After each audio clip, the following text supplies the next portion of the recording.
Hi, everyone, and thank you for listening to the Deidre Hathor Show. I am your host, Deidre Hathor, and today's topic is the Egyptian healing rods. Ooh, man, when you come to revelation of the Egyptian healing rods, you are getting some advanced information that the Spirit had led you to. We're going to talk all about it, and it's coming up real soon. See you in just a second. You're listening to the Deidre Hathor Show, and I'm Deidre Hathor, and there are no coincidences. The word coincidence has the word coincide, and we are coinciding.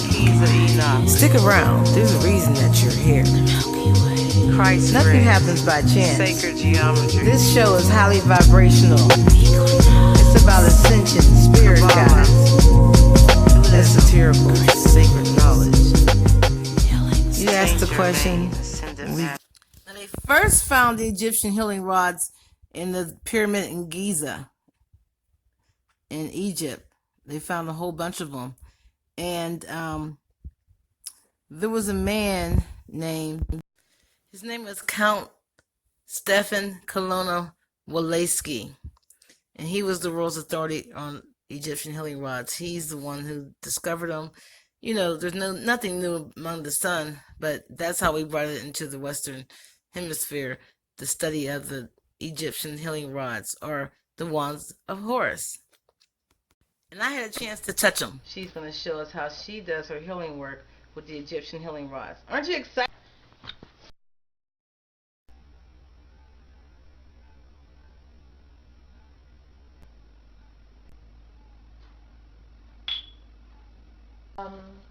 How about your arm? How's your arm feel? I can move it up and over.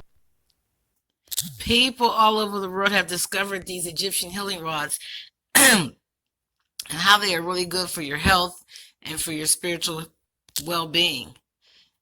And they're using them now. They're really, really popular in the world of healers. And they're not cheap, but they're well worth it. The Egyptian healing rods are made of zinc and copper. And they put things inside the rods. Some will put, Herkimer diamonds in one. Some will put crystals. The Egyptians, they say they put gold inside the copper one and silver inside the zinc one. And there's a book that's really good that I recommend called The Authentic Proven Egyptian Healing Rods. And if you look real close into the statues and look at the hands, you'll see the Egyptian healing rods all in the hands. It's like, how could anybody possibly miss that? But we did. And they said that the rods they found in the pyramid in Giza was they belonged to Pharaoh Cheops II, Cheops II, who lived to be 94 years old. And this is when they had a lifespan of only 30 years for people. So, and in the Metropolitan Museum of Art in New York, they have real authentic pictures of these cylinders, Egyptian healing rods. And they're known that if you clutch them firmly into your hand, that you can connect to the energy. And the energy renews your body, puts it back into harmony. It's like the yin and yang on the left side to the right side. And it restores the essential energy by magnetism. It just magnifies your energy. And it regulates the balance in your body and the body's function. On the right side, they call the god Horus. It symbolizes the male principle.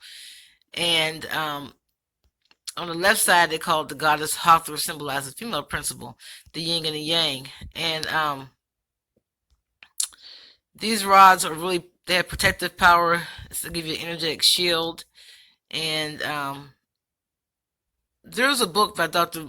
Brian Weiss, who's a psychiatrist, and he takes people back into, they say, past life regressions. But he was hypnotizing one of his patients, and she remembered being a priest, a healer, employed by the rich in Egypt. And she said that, and this is for Dr. Weiss, didn't know about the healing rods.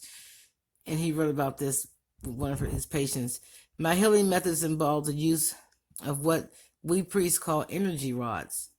When the rods turn in precisely the right way, they emit a healing sound, vibration, and light frequencies. Their use is not random. There's a prescribed sequence of light and sound, intricate order and pattern to how the rods are aimed in portions of the body. The art is secret. It involves energy and light and their accumulations, storage, and transfer. We practice medicine in secret chambers within the healing temples. Only a few priests know their location. Even those who do mental work in the temples do not know of them. So masterfully are they hidden. We have cured many diseases, and we are able to regenerate organs and limbs lost in battle through the use of the rod. So this is like the rod was the bomb back in the day. And Count Stefan, who was an art dealer and had antiques and stuff, he lived in New York, and he brought these rods to the forefront.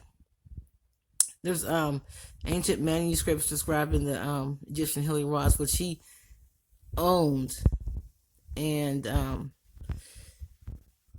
you can get your Egyptian healing rods today. You can get them online. You can get them at different stores. They're not like readily available all over the world, but basically, I just wanted you guys to know about the Egyptian healing rods because we're doing everything spiritual, and you deserve to know this information.